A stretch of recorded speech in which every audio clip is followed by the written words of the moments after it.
I mean, are we also forgetting that forZe absolutely obliterated Empire, the number one and I would say best team in Europe and most consistent team so far this season? Yeah. And now they're going up against Rogue. Are they going to have that same fire under their bellies? Well, we'll move into the map veto system, and Bank and Clubhouse will be off of the board. Those are both very good maps for forZe, particularly Clubhouse, which is the map that they destroyed Empire on. Bank, they played a couple play days ago, so now we'll go to Cafe Coastline being banned out, Villa being banned out.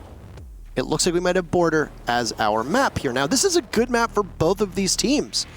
I would argue that this might be a very even playing field for these squads. You draw a map that forZe is historically good on. Rogue, we have seen already in Pro League so far, demolish teams on this map. So who gets the nod? Who gets the edge here? I don't necessarily know if there is a team. I mean, if we're looking at the recent stats for these teams, it's about even when it comes to Clubhouse, I guess. 2 times played for Rogue, 1 time won, 4 times played for forZe, and then 3 times won. There's a little bit more to talk about when it comes to forZe, but is that really that much more of a record? I mean, it's not. There's a little bit. And that's, of course, only in the last few months or so, and across all different things, but not just Pro League, but still, I don't know. I wouldn't say there's a whole lot to work with. I would say this is definitely going to be anyone's match. Clubhouse, to me, or rather Border, I was reading off Clubhouse. Dude. You were. It's fine. We should preface all of this by saying that every single caster is sick right now. Except for him. Except for me. So I'm in a bad way. I'm the only non-sick caster. So at the moment, I am going to quarantine myself as best as I can to try and insulate myself. It was Border, right? It is Border is the map. We have the community vote for you, by the way, so we'll toss that up on the bottom of the screen.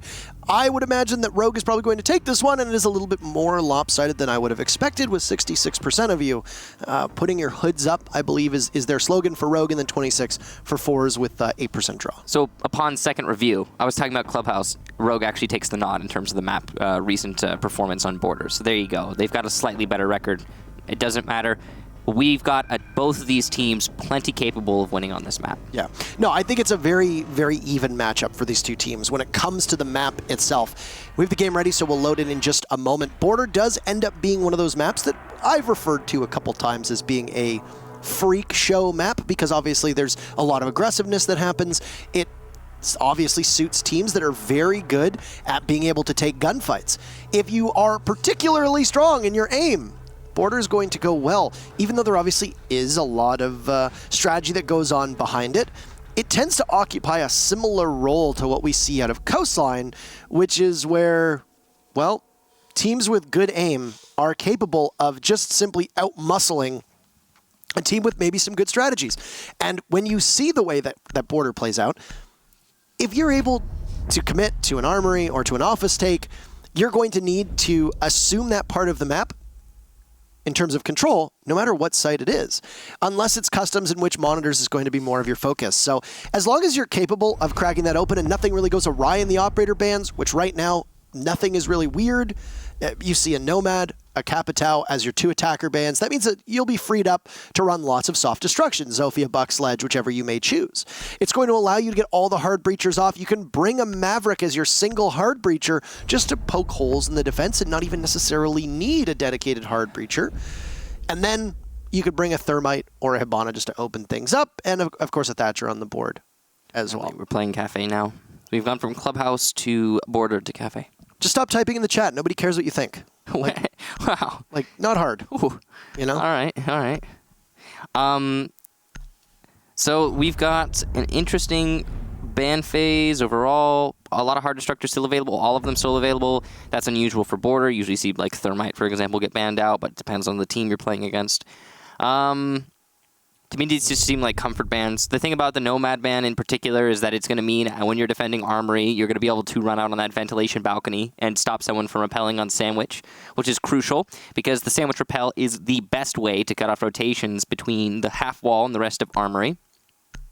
That not being available to forZe is going to hinder them on the attacking side. But it'll do the same to Rogue, of course. Rogue having banned Nomad, though, they're going to be ready for that. The overall ban's pretty standard on the defense, so nothing really to talk about there. You've got your typical Mira ban, which is going to be... I'd say Mira is really good on this map. It's one of her best. So it's pretty standard. There's a lot of places you can put a mirror window on border, on many of these different sites, where it's effectively a throwaway window, where it doesn't matter if you lose it because it's not going to cost you the round. And that's always been one of the, I think, late mirror meta, that's one of the most important things, is that you're not worried about losing the mirror window. It's okay if that happens. So getting rid of that could be crucial. Rogue is going to go for a half armory wall reinforcement setup. It's a little bit different, but we've seen this before. What you're doing there with the half wall, or half reinforced, is basically you've got impacts on the Maestro, and he's going to be impact tricking the one reinforced wall. And that one on the our left, their right, is going to be probably the more crucial one of the two. Yes. So it'll give whoever plays half wall some ability to fight back as a defender.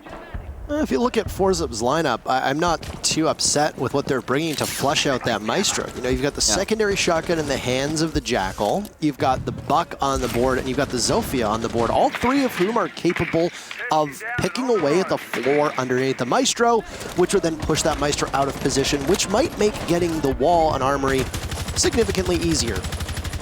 Because you're going to be impact tricking it, as you pointed out, from the Maestro of Rips.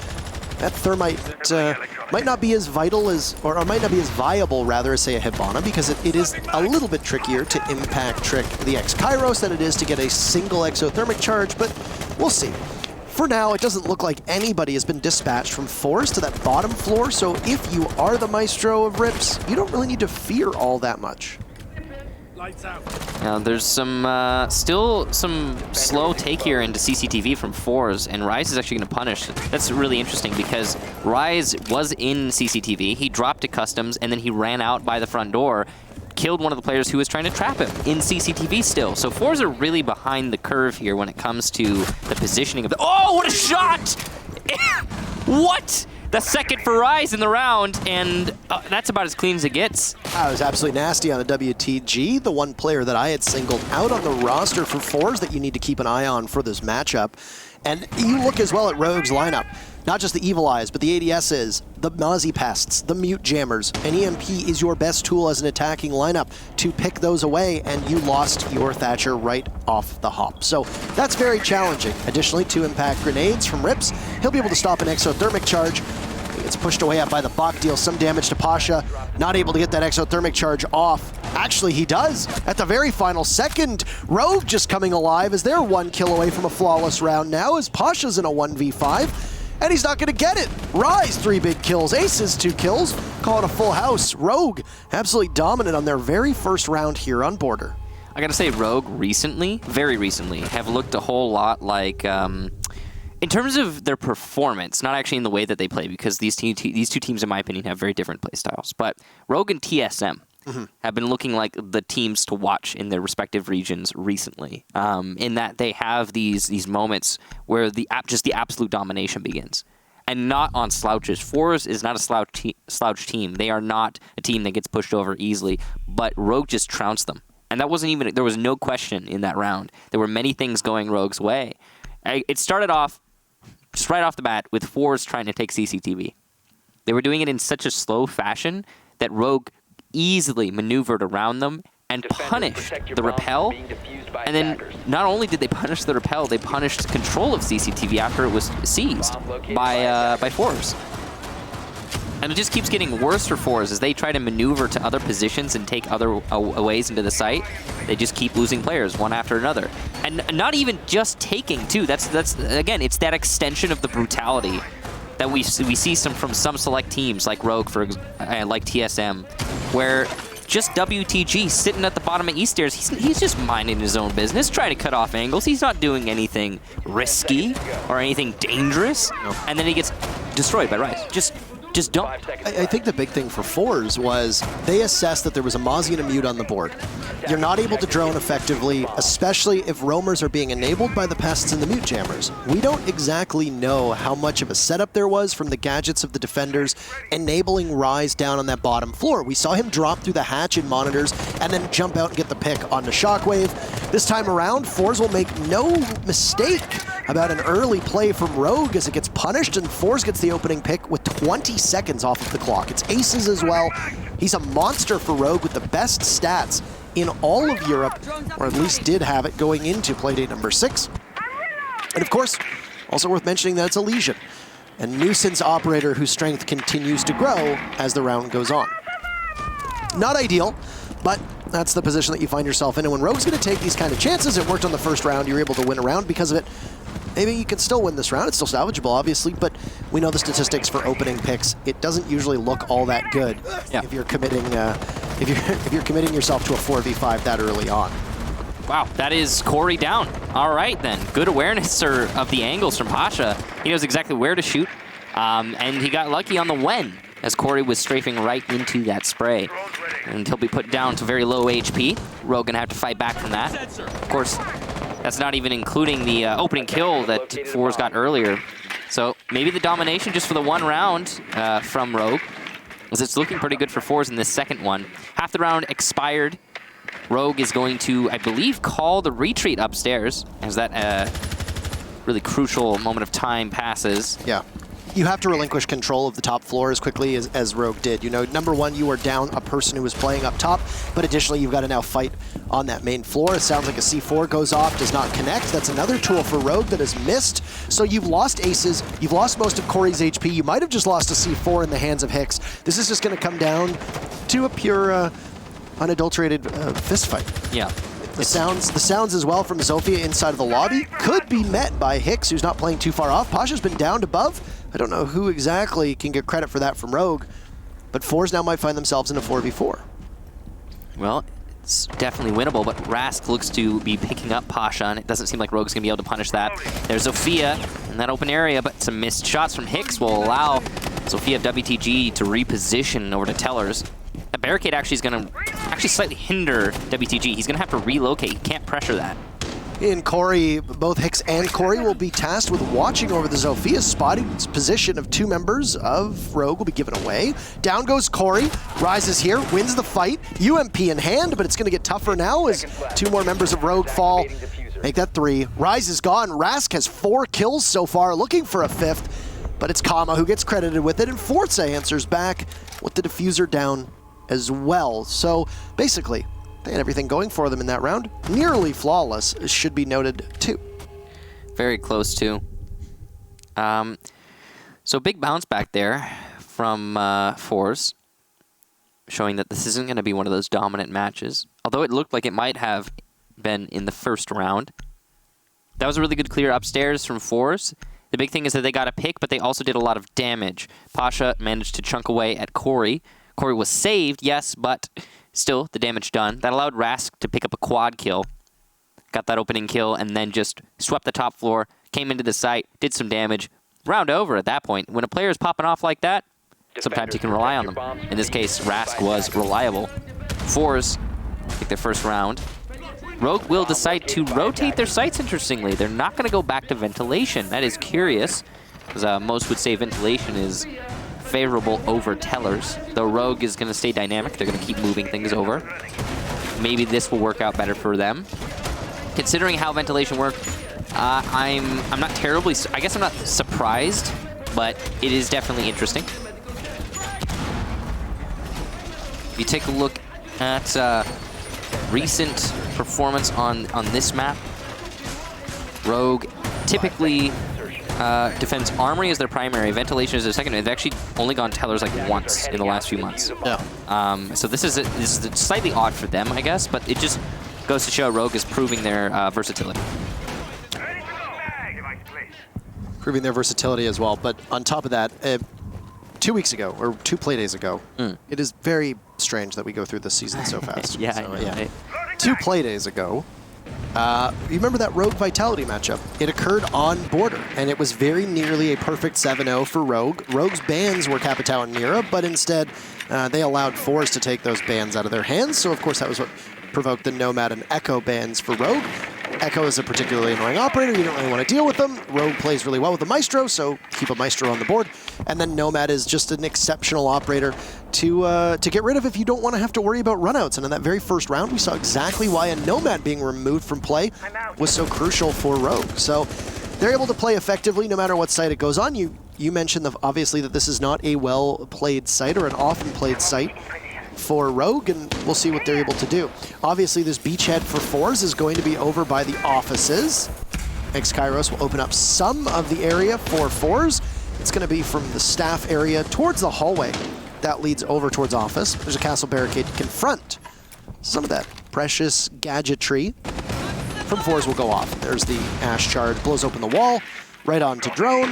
That's risky because somebody could have swung from Rogue there, and well, you would have likely lost the Ash. Rask giving out calls as there's bandit tricking going on onto the triple panel wall into office. Don't know if it's been opened up, doesn't sound like it. Only hard breacher in the hands of forZe is the bot. Really good control here from forZe, and there's Aces doing the wide swing that you were talking about. He'll get one, but he's punished by Rask. Rise gets WTG though as well, who is playing a long angle by break room. So overall, Rogue coming out on top of this engagement. Actually, not just coming out on top, coming out dominant. Rask on low HP here. He will get another kill though, despite his low HP, before Rise picks up Shockwave. So really, it's on Pasha, as Rask will die to pretty much anything. Possibly even his own Ash charge if he stays too close to it, but I doubt that'll happen. He'll move over to Archive's door, trying to pressure, I believe it's Rips, inside of that Archives. Rips will win this engagement 100%, but he knows that there's somebody nearby. Flash gets eaten up. He sees the Ash. It looked like he did enough damage to Rask, but somehow Rask manages to stay alive.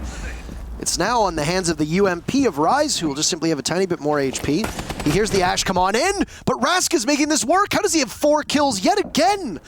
So close to an ace, he was denied it in round number 2. Will he be able to claim it this time? Diffuser's not in the hands of anybody. 1 toxic canister left for Hicks. That will assuredly kill the Ash. He's got it opened up, and he'll smoke off the drop, so if somebody comes on down, they're in significant trouble. Buck is inside of the site. Need to be wary of 2 different players.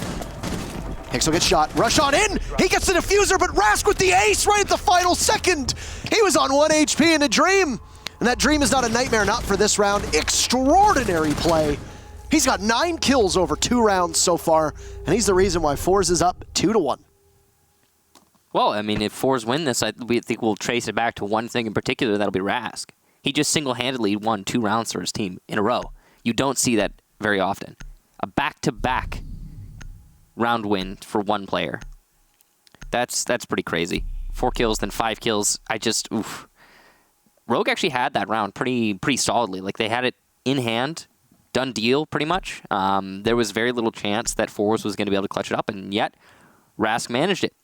Pasha almost let it slip away, too. That's the crazy thing. It's like Rask alone on an island. He's just, I'm just getting the kills. I'm where I need to be all the time.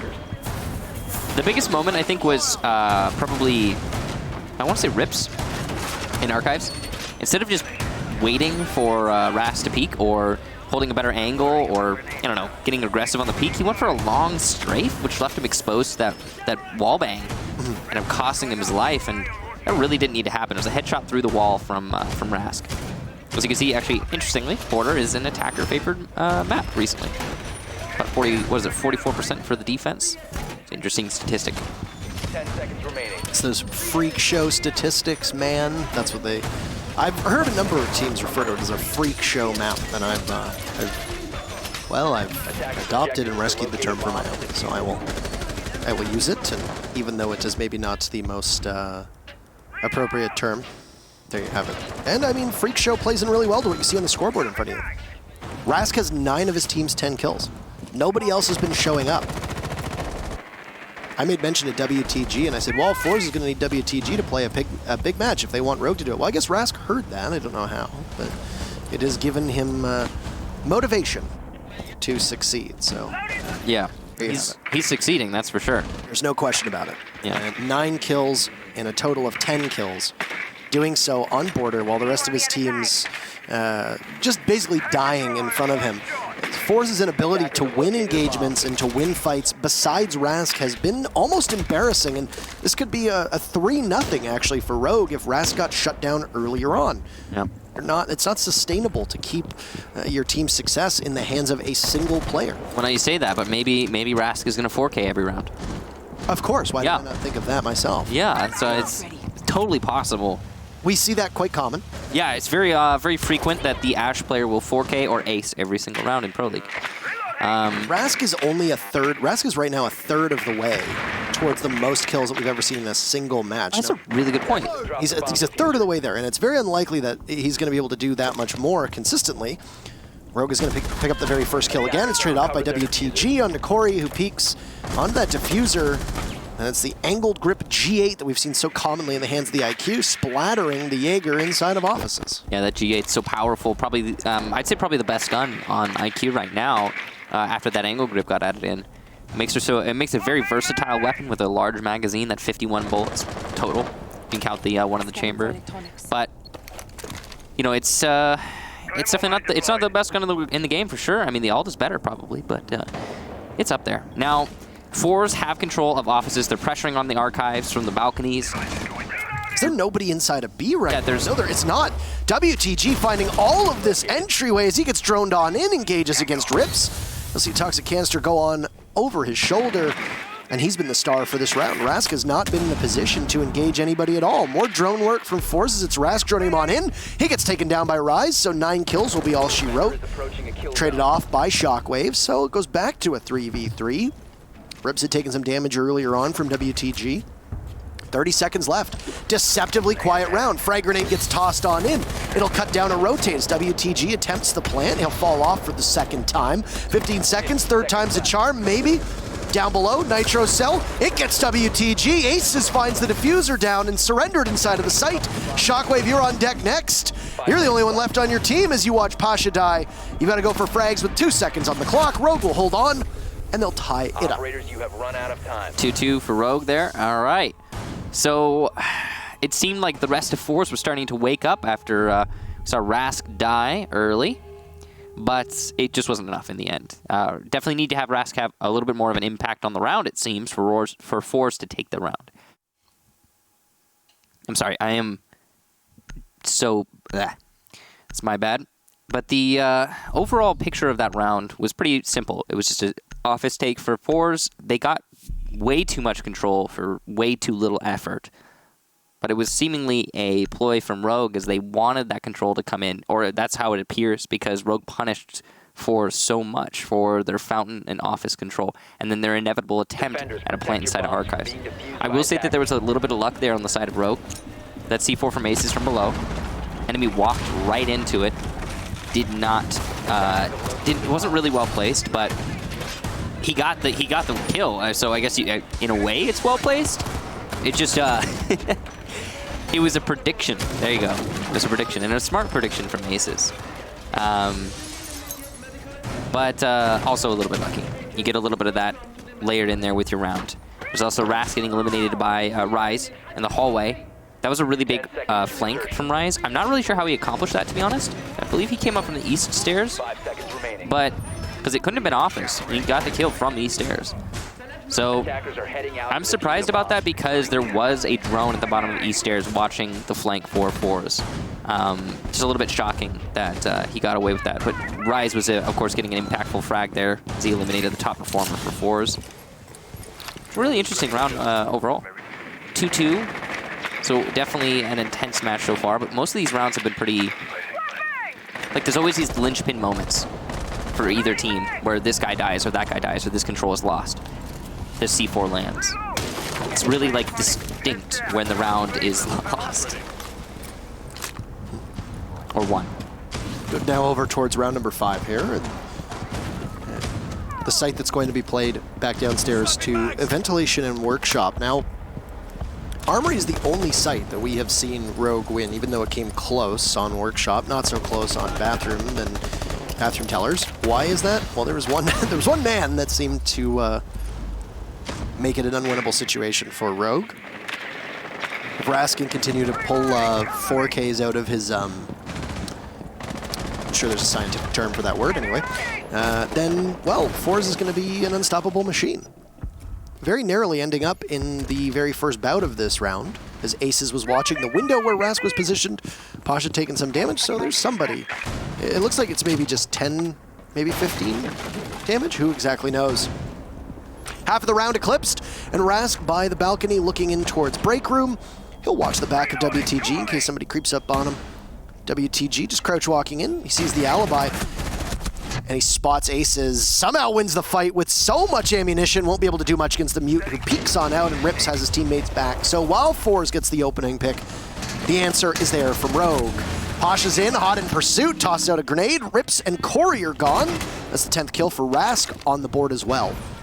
And an advantage for forZe. 4-2. Rise guns down comma, diffuser dropped as well. Rise isn't aware that there's 2 members of forZe playing by the armory. Whoa, what a shot! There's been a great debate over how good the UMP is, and in Rise's hands, it's looking like an unstoppable killing machine. Rask gets felled from above by Hicks, and Rogue have managed to pull a 2v4 into a 2v1. Will they be able to do much against Shockwave? Peeking on out, the L85 cannot hit. They trade perfectly, but because Rogue still had 1 person left, if you're Hicks, you just gotta hold on. That's it. That's all. 3-2 for Rogue. So already a good half for Rogue. If they manage to end it here, then they should be pretty comfortable going into the second half. But it's not over yet. This could easily be a 4-2. The real question is, will Rask 4K again? Because that's the only way that forZe has won any of these rounds. I mean, apart from that, we see forZe actually putting up some pretty amazing efforts. Getting a lot of kills here and there. That clear upstairs from forZe, fantastic. But I mean, where did it go? It didn't go anywhere. Like you said, it was a 4v2 that turned into a 2v1 in favor of Rogue. The top 4 control did not work out very well, as the retake from Rogue was well orchestrated. The gunfights were being won one after another from Rogue. Interestingly, the UMP was one of the most prevalent firearm in that round, which is just strange. You don't see that very often, as you noted, as it was happening. It's not like, I mean, I guess it's not it's still a lethal weapon, but really it's the people that are wielding, the players on Rogue, making that happen. It's an uncommon occurrence that you see so many gunfights won like that. Reminds me kind of that forZe ace that we saw in the lead-in for today in the top 10. Yeah, he just literally patrolled the spiral stairs. Yeah, and he got 5 kills. Yep. With a red dot too. Red dot on the ump. Oh boy. It's not it's not I have ridiculed that loadout so often. Was it extended barrel too? He runs like extended barrel angled grip red dot on it. And I'm just like, that thing is a monstrosity. And it worked for him. And it worked for him. Yeah. So. Oh hey, Rask has 10, but so does Rise. Look at that. The Rise is on point. We did see that one shot, bottom east stairs. Just impressive stuff there. And you need to be when you're going up against what we are seeing from forZe. So far, Rise has been the Rask counter, because he's killed Rask quite a few of these rounds, actually, I believe. Crucially, he did so the last time Rogue went to Armory. They won that one. It was 2 rounds ago. So that's a really good read there from Shockwave. 1 cam gone already. 1 cam gone, exothermic charge going off. WTG is dead, though, so that G8 that has been all so powerful in the hands of the IQ will have no reign of terror, as Rogue finds in their very final defensive round the opening pick yet again. All the EMPs still there for Shockwave. This is once again a bathroom teller's defense. So this 3-site rotation from Rogue has omitted a customs defense. Still potential to see customs, of course, when forZe goes to defense after this round. There goes another Valkyrie camera spotted by forZe as that blue glow gives itself away. Castle barricade protecting the break room player of forZe, who happens to be Rask, will drone himself in, rather. WTG being eliminated early is not going to be great, of course. Maybe there's one more of those Valkyrie cams that still persists, and the IQ won't be able to find it for his team. Though it doesn't seem like forZe has been struggling with finding those cams so far. Ace is between a rock and a hard place right now, as he's being pressured from the break room, and now the breach on triple. He'll try to drop and get away with it. Wow. So he goes to tellers. Has the call been made for Rogue to drop? They only have 1 person still upstairs, and it's Rise. 10 kills. Rips Nevermind is also joined over by Metal, so 2 members of Rogue now up top, 3 down below. 1 minute left for them to play with as forZe still finds themselves trailing. This is where the UMP doesn't exactly pass muster, but Aces has come back up top. He's going to get caught out by Shockwave, looking quite long range. And Rise dealing some damage as best as he can. There's too many bodies in the way for him and too low damage and rate of fire for that UMP to really be all that successful. forZe with a numbers advantage for the final 30 seconds. But they've still taken so much damage that Rogue can conceivably win this. And we've seen Rogue be able to bail themselves out of situations where they've trailed. As forZe reassesses and heads down over towards the east stairs, which is where you see the Rogue members sequestered, closer on in towards the bomb site.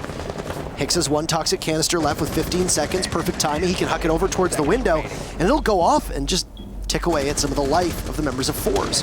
Corey not too far off of Hicks. SMG 11 in hand, he'll swing on up. Pasha finds Corey, Rips gets Pasha back. So Rogue still trailing. Down goes Hicks, but where's the diffuser? It starts to get planted. Can he see it? Yes, he can! Rips from above! Raiders, you are out of time. He's got his hood down for that one. Clear line of sight, and Rogue 4-2 on their defensive half.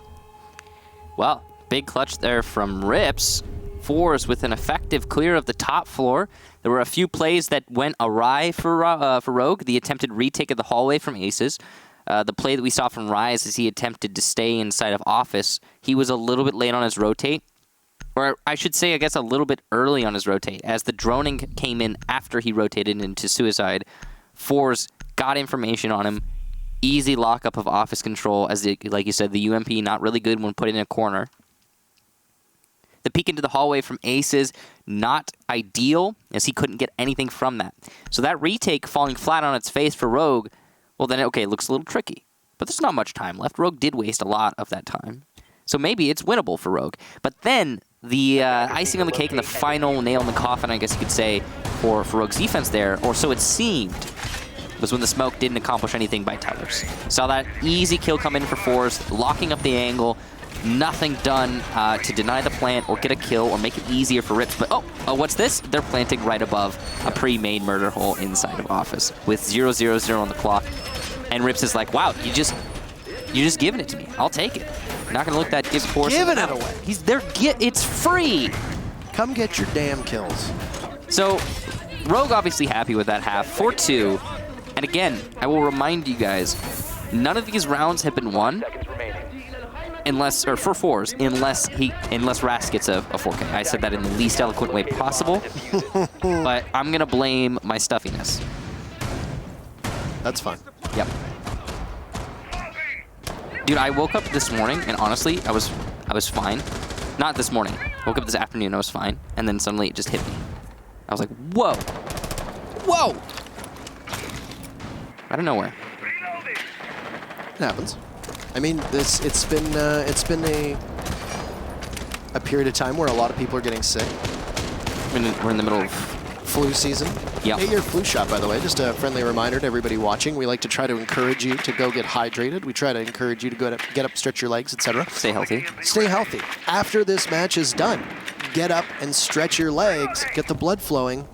You want to be healthy. Go walk around, get some steps in. But anyway, also wash your hands, sanitize, drink lots of water, get proper sleep. Don't eat unhealthy, and hopefully you too will have as strong of an immune system. Oh my goodness, Rask. He just peeks right into Hicks as the Buck has no idea what's about to hit him. Rise refrags onto Rask, so in roughly 10 seconds, both teams will lose a very important member of their defense. So Rask finds another kill for him, another to the tally, but then gets traded off. This is a beautiful play from Shockwave here. He's going to go for the vault out. He'll land the shots onto Aces and also be able to get on back in. Scot-free. Aces goes onto a drone, and that's great calling from somebody on forZe. Now, it could have been enabled by the fact that there's a Valkyrie on the board. Not entirely sure. The Valkyrie is so often banned lately. Such a powerful, especially against a team like Rogue. Yeah. One of Rogue's better operators, and one that you often see in the hands of somebody such as Aces. So, well, it's working really well for forZe too. At least so far. I mean, we've only one round in, right? So there's still plenty of time for that to not do anything. Corey setting up for the armory wall. Seems like he's alone over here, but there's no denial from forZe. So this is going to be really easy for the Thermite. Wall open, job done. Control established. Armory now slightly harder to hold. Rogue, though, still keen to attack Archives, it seems. Pasha lands a long angle onto Rips. So one of your top performers is gone, and Pasha is waking up. That's 2 in a row for him. And Corey now 1v4. Corey's a great player, but on a Thermite like this, you're hard-pressed to see how this round goes anyway outside of the favor of forZe, especially when he's got one Evil Eye Cam on him. Tased away and away and away and away, and he's killed by the Evil Eye Cam. That's it. Tased to death. Not exactly the end that Corey would want, but when there's still 3 other people to worry about, the Thermite's not getting on in, especially after sustaining some damage against Kama's Valkyrie. So with that, every single Armory defense has been successful. 2 for Rogue, now 1 for forZe. forZe will be able to go back here in round number 10 which, by the way, we will need no matter what happens, because that would be the very pivotal round if Rogue were to win the next two after, and then go to it to finish the game off. Ventilation Workshop, the old reliable second site for most teams on border. I really like the way that forZe played that enabled by intel. Number one, when you saw Rask peek into the wall that was opened up by Hicks, that's just a very common read. You would do some improper drone work from Rogue, you pay the price for it. That's exactly what it looked like it happened. They just didn't simply think that Rask would continue to play in that position, and well, they paid for it. But then right after that, you had what I would presume is a Valkyrie camera outside, and because Rogue isn't running an IQ and they're not particularly looking for any Valkyrie cameras, then that information of anything that goes outside of the map is going to continue to work in favor of forZe. Now this time around, they don't have a Valkyrie, they will have a Pulse, and then they have the Pests. So there's some information denial while some can be gathered. Suspect that Pulse will probably play deep inside of the site. You think he'll play off-site? He could do, but no, I think you're right. The most likely result is going to be ventilation hold, since there's so much soft destruction for the Pulse to work with in Workshop and Server. forZe are going to be roaming pretty heavily upstairs, though, as you can see. Almost all of their utility being placed actually on the top floor. So maybe, who knows, the Pulse will stay upstairs or do something crazy. Looks like he's going to be roaming under customs, so more soft destruction over there. If you roam by customs, you can see for anyone who comes into CCTV. Lots of space for you to work with. And CCTV is a typical clear path for an attacking team who wants to get control of the top floor. Overall, looking pretty standard right now for Rogue in terms of the droning. And, oh, well, there's Aces all the way in CCTV already. I wonder if he's going to get C4 from below. Looks like the Pulse is downstairs, but hasn't decided to use his C4 yet. Just being a little patient. Rogue going to be clearing from offices. Of course, the goal here for Rogue is to clear out the top floor so that they can pressure the site from above using soft destruction. There is definitely going to be a pretty strong force of forZe upstairs that Rogue will have to deal with before that's going to happen. Loading bag. I don't know if Rogue was just missing the windows there repeatedly, but there seems to be some intermittent issues that are going on. You're talking about the server? Yes. Yeah. In the top right corner, as you can see that little three lines that moving to the X. That's the server saying, "Oh no, I can't do this." It's the little engine that could. Corey, who's the last alive for his team, he's going to find WTG. Smoke removed from action, as it appears that some of Rogue's focus will be on the site immediately, foregoing a push onto the off-site members for forZe, of which there are a couple playing above in Armory. So split right now. Rise will also take down Rask, so forZe very quickly losing a lot of that control. A nice shot from Corey on Nakama. Rise is there as well, and with a minute to go, this round is all but over. Shockwave, what can you accomplish? The diffuser is down though, so Rogue will just simply need to go for frags at this point. I don't know if Shockwave is aware of that. He's got Corey not too far off. He must have heard something that he doesn't necessarily like, as he'll look over towards the server rack. But he is exposed from above. He'll get flashed. This is a rough spot for him to be in. Rips slaughters Shockwave, as it was Corey and Rise getting all the fun. Why not allow Rips in on it as well? Perfectly flushed out, and the AR-33 dropped from above. Call that the Assassin's Creed, why don't you? It's 5-3 for Rogue. So, Rogue in stride here, as you can see. Only a few hiccups here and there, of course. Those 3 rounds are pretty, spread out for forZe. They did get 2 in a row, but that again was the back-to-back we saw from Rask, so can't count on that. That last round was pretty effective clear of the top floor, but mostly the pressure from tellers was too much for the forZe anchors. Yeah. And when they were falling back after the effective clear from Rogue upstairs was coming out, they got torn apart. You saw how little information forZe had and how much it affected them, especially as you pointed out, the play from bathroom tellers. Corey inside a bathroom, the wall was opened up, he got 2 picks, he pressured on in to get Shockwave as a 3rd. He didn't need to be the one credited with the kill on the Shockwave because he had somebody from his team there to do it, but he had that phantom power, that phantom pressure, if you want to call it that, playing inside a garage, or not garage, inside a bathroom. So if you're forZe, well, you can't afford to not run the Valkyrie. It's no surprise there that Kama will go right back on. The Mozzie was not obviously the play that they wanted. It did not slow Rogue down whatsoever. So whether it was something that you'd practiced often or was just something that you tried a couple times and had some decent success with, it's, I guess, a good sign that forZe is willing to shake things up.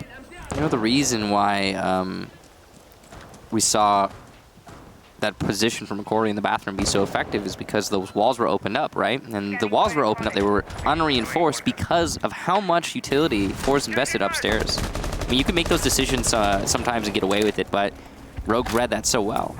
We'll see if they do that again. I'm not sure if the setup's changed much. There is the shield here. I don't know if that was there last time. That is a volcano or volcanic shield or Vulcan or Goyo shield. Are we going with Vulcans? Live long and prosper? Is that what that message is being Vulcan said? shield. I don't know. Let's call him Milosh. Okay, one second. He'll know how to pronounce it. No, don't actually call him Milosh. It's called a Vulcan shield, if I hear him correctly. Pulse being spotted from above.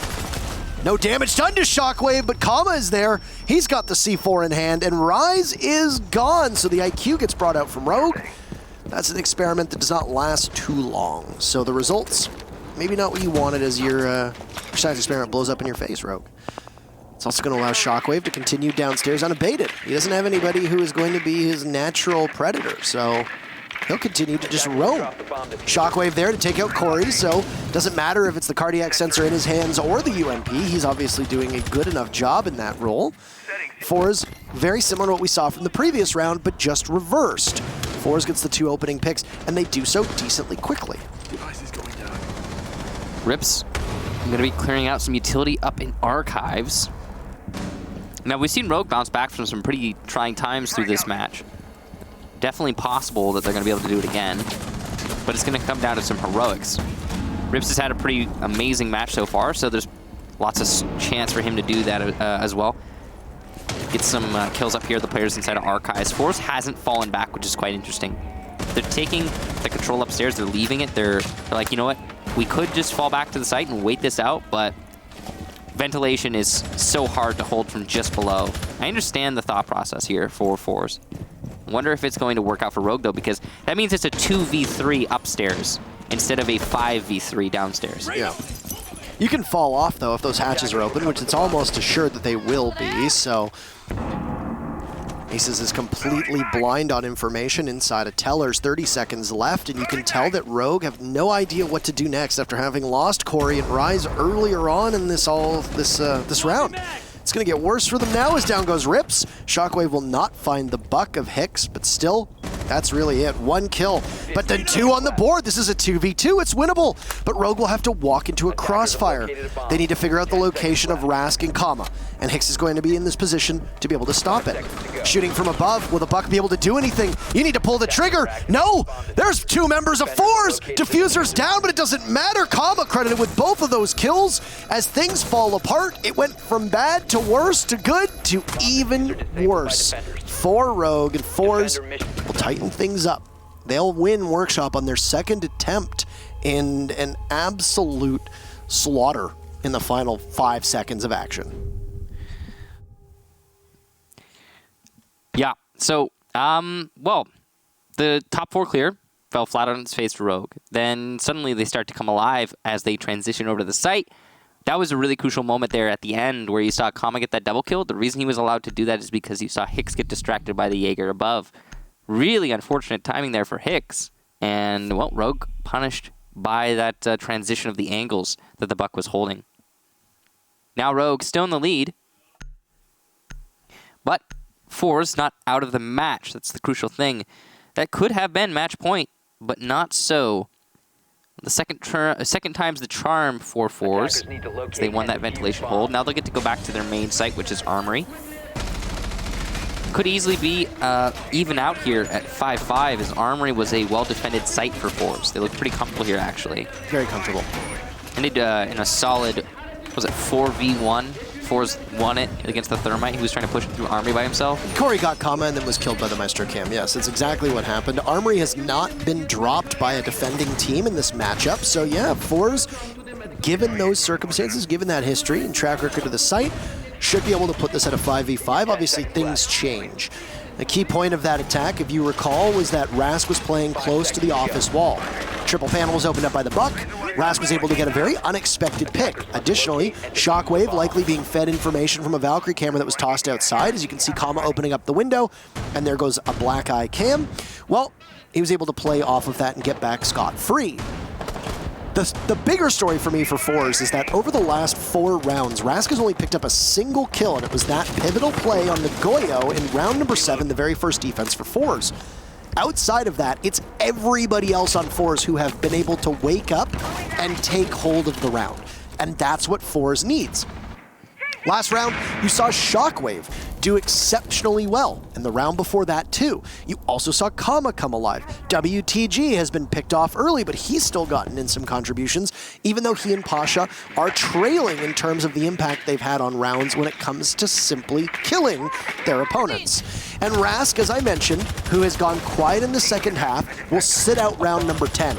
Aces finds the opening pick 45 seconds in, and Rask, with those Vulcan shields, whether he was playing the same position inside of offices, it will not go as well for forZe as it did in the previous defensive armory.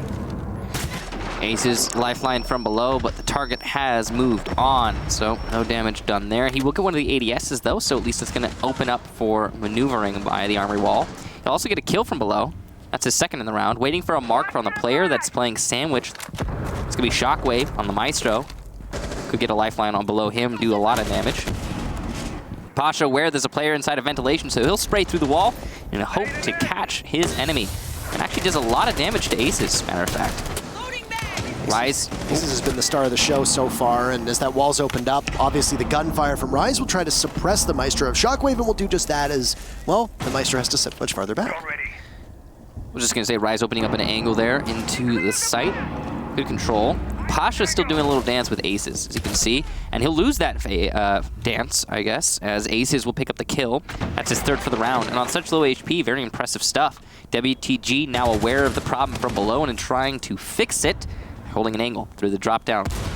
Doesn't seem like Aces is keen to peek the drop, though, right now. Rise going for a rush in. All he's got to deal with is Shockwave, the Maestro, as WTG is preoccupied. There goes Shockwave, leaving just WTG inside a B, but he gets 2 before being felled by Rise. Rogue take the first attacking win on Armory, and match point for this map. And honestly, really swift and clean-cut execute there, of course, enabled by Aces, and whether it was just a simple change-up in the way that they droned, or realizing that forZe was going to lock down the same areas and have the same vision with those Valkyrie cameras, because Rogue played around that entirely differently.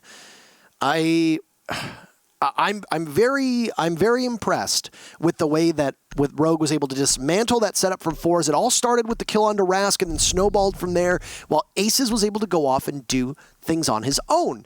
And this has really been the story for Rogue in this matchup. Corey was able to do similar things on the Thermite down below. You've had a couple different rounds. Rise did it in the very first round on Mozzie. Aces has done it before on defense, where somebody will go rogue, if you can pardon the pun, and play off on their own, and they just support themselves. They drone themselves in, they play off their own Valkyrie cameras, they pay off their own pests if you're playing a Mozzie. Maybe you get calls that we aren't aware of, but Rogue right now look like they are IGLing this matchup fantastically. They are doing much better than forZe when it comes to being able to exploit the weaknesses that they see on both attack and defense, and I think a lot of that is experience. I think really that is a lot of that just being experience. Rogue are obviously a very well-practiced team on Border. They like this map. They have a good record on it. You noted that they had a slight edge in the run-up to this matchup starting, even though it was very, very slight, very small. But sometimes that small edge, that's all you need. Sometimes it doesn't need to be a dramatically lopsided record. Ask Empire at the Raleigh Major Finals against FaZe what having a better record on a map does. Doesn't necessarily mean anything. No. In this case, Rogue have obviously practiced it, and if they win, it'll be interesting to see how they were able to pick apart certain things from forZe, because the Mozzie setup from forZe did not work. Rogue was able to move around it. Second time that we saw a Valkyrie setup, Rogue was able to move around it. And with it, they're on match point. Interesting thing to note is that Rise has got 15 kills now. He's definitely come alive in the second half, whereas we've seen Rask kind of get quiet. He got 9 kills. Rask got 9 kills in the first 3 rounds. All of them on the, round 2 and 3. And he has 11 kills now, as we're on match point. That's not great. Definitely need that player to stay awake if you're going to be putting up a performance that might bring you into a win. Of course, forZe can't win anymore. The best they can hope for is a draw. They're going to need 2 rounds to make that happen. But right now, Rogue are in stride. 1 player on the defense inside of offices. Actually 2 if you count Fountain. 1 by Suicide, that's Rask. And then Pasha by Fountain, trying to set up a crossfire to hold this out. Rogue not sure where they want to attack from yet. You can see, looks like they're rotating over fully to office now though, so looks like they figured it out. You said that IGLing was great, and the commitment from Rogue on that IGL call is also great. They've all started to rotate at the same time. Trying to open up inside of Fountain as that soft destruction from Rogue will aid them tremendously, and they've been the better team in terms of gunfights so far today. The only real exception to that has been Rask's play on forZe, but he's been shut down quite effectively on defense. So Rogue's take will be from the east side of the map. They've also got control of monitors. Beautiful shot from Aces onto Shockwave, and that'll get the ball rolling for Rogue as they look for the remaining 2 points that are available. As sitting on 6 rounds, that means that they're at worst going to finish with the draw. Frag grenade goes on in, blows up on the other side of the wall, but there's nobody from forZe close enough to sustain any damage. You can't shoot through that wall, Hicks, so you're gonna have to watch for a cross as there's somebody prone by Fountain. The fire rages in front of them, but Pasha will persevere. He doesn't take any damage as he guns down Hicks, setting us up for a final showdown with 44 seconds remaining. Plenty of time for Rogue to be able to stick this landing, but they still need to focus on Fountain. And there's been a move already from Pasha to get out of there. He gets dropped. He's felled. Aces with the 2nd kill. He turns in towards Archives, but cannot find somebody else. You still got hard destruction for Rogue, but are they going to be able to dot their I's and cross their T's, or are they just going to have to push dry inside of Archives? Crossfire established, C4 goes down, and nothing you can do for that rise as Kama blows up Rogue's chances of entering on in. Aces with his 3rd kill. He is a monster and is single-handedly keeping his team in this. Corey will need to attempt the plant. He'll go for it. Down below is Rask. Gunning down Corey. Ace is down now as well. Rips in a 1v2, but amidst the shroud of smoke, it's 2 for the toxic canisters of WTG. And we will need all 12 rounds to settle this between these 2 teams as forZe take it. Big round win there for forZe. It definitely looked like Rogue was in control. Ace's performance was standing apart. I mean, wow, he just kept picking player off one after another. Players off, I guess I should say. Really impressive performance from Aces, and an even more impressive performance from WTG as well in the site. Somehow persevering, managing to stay alive in Archives, the single focus of Rogue in that round. The big thing to note about that engagement is that WTG, I believe, killed Aces, who was trying to push in through the balcony. That was the crucial moment because it meant WTG was not being confronted from anywhere other than Fountain into Archives. And that's a really easy hold for 1 smoke with all his gas canisters. We also had the Goyo downstairs, who was very easily able to deny the plant as the drop-down was open. That, I believe, was Pasha. Solid hold from him, doing a lot of work for his team as well. Some confusion on the Rogue side. The attack a little bit flustered, it seemed. It might be because of the limited time that was left in the round. And most of the time was spent trying to kill the player, the Jaeger, I believe Rask, in Fountain. All that time being eaten up, that was rough for Rogue. I'm surprised that they didn't manage to get the Jaeger a lot faster too. They even got a kill out of his position in Fountain. That was really, I believe, the beginning of the end for Rogue's chances in that round. Rogue's biggest struggle was once they opened up East, what did they do with it? Once they had that wall open, they struggled on Fountain and they really couldn't do much in Archives and then even deeper into Armory because of the setup that had been designed by forZe. Obviously, forZe realized we are likely going to lose control of East, but we can just play from farther range. I mean, you've got an ACOG on the board in the hands of WTG, at least for now. The Maestro has access to that. You're going to have an entire crew of fellow Maestro players switching to 4:3 aspect ratio and running the Hollow whenever they're playing Maestro, just to give basically the same effect. But I mean, you saw how effective Aces can be on his own. This ties into what I said about Rogue. The players that have been able to just succeed on their own has been incredible for this squad. Similar things can be said for forZe, but to a much smaller extent.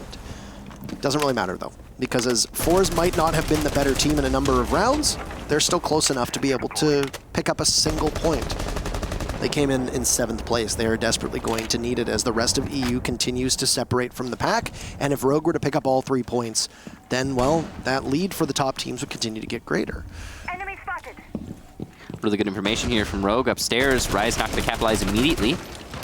He's waiting for his teammates so that if he peeks and dies, he gets a refrag. The collapse is coming between Office and Armory. One retreat. You can see the Habana's trying to cut off the retreat here. Oh no.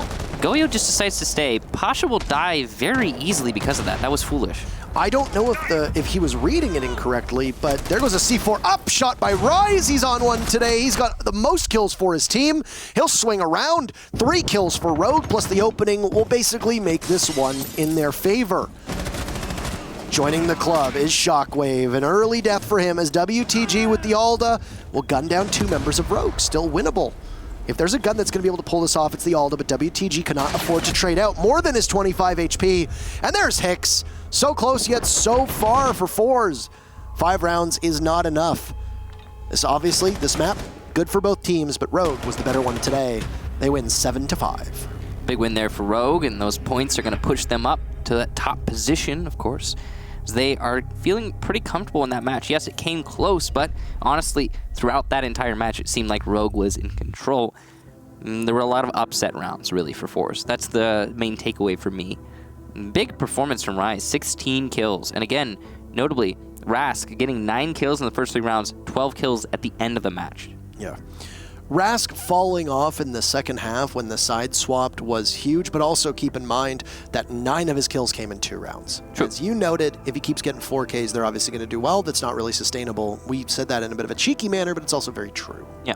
You know, if you exclude that, he still picked up 12 kills in 12 rounds. That's still good enough for, at worst, if he had died every single round, which he did not, that's still good enough for a 1.0 KD, which is not terrible. I mean, maybe in his role as a roamer/entry, it's not ideal. He should have more than that. Well, the problem was, of course, that the team was clearly relying on him. The forZe definitely needed Rask to get more than he did in the end. And part of that is because of the amazing performance we were seeing from Rogue. Yes. In particular, Rise and Aces. The thing with Rogue that is so scary about them is that when they show up, if they have an off day on 1 or 2 players, there's usually somebody else on that team who's able to do well. We've seen every single member of that squad pop off. Rips had a hell of a day last week. We've seen Hicks carry matches before. We've seen Corey carry matches. Aces carries matches all the time. Rise also does. I mean, maybe Crapel as their coach is also carrying the match. Who knows? We have an interview ready for them. So we'll bring up our victors in our very first play day, or very first matchup of this play day, Rogue. Hello, it's nice to see you again. I think I'm only going to interview you this season. Is that how it works? Just you and I? Hello, and yeah, I think it's just you and I. Yeah. Well, very romantic. Okay. That's okay. It is very romantic, and we will be spending Valentine's Day presumably together in Montreal. Happens to be your name. Also very looking forward to it. Me too, man. Montreal is just a couple weeks away. I'm really pumped. Now, today you went up against forZe. Did you expect to play on Border? It's a good map for both of these teams, and if so, how did you prep for it? No, we expected to go on Consulate actually, and I think both Consulate and Border are good maps for both teams. We lost to forZe in Rayleigh on Border. We got smashed, and well, it obviously pointed out that they're a really good team on Border, since we've been playing it quite good in this half of the season. So we didn't really expect the Border pick, but we were still getting ready for it, and it's good for us because it allows us to, not show too much for the 6th Invitational, so we're happy about it. Well, you showed everybody 2 play days ago in your 7-1 victory over Vitality. It was a little bit closer this time around, at 7-5, but I mean, still, people obviously need to be prepared for taking you to Border. Now, something that Kix and I pointed out was when you were attacking, there were a number of rounds where you were able to just simply evade the setup from forZe, be it the way that they launched their pests, you just simply went around it. Their Valkyrie cameras, you went around that intel that they'd set up. How much of that was you counter-stratting them and knowing that this was there, or how much of that was reactive and calls that were being made from your IGLing? 100% reactions and IGLing, actually. We didn't counter-strat at all. forZe on Border, because we didn't really see a lot.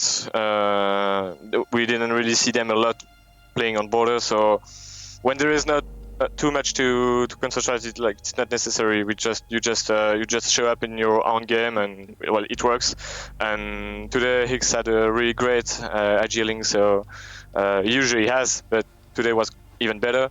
So it was 100% reactions. We were just good at the droning, at the shot calls, and saying, okay, guys, they have too much coil shields on this side. We should go on the other side.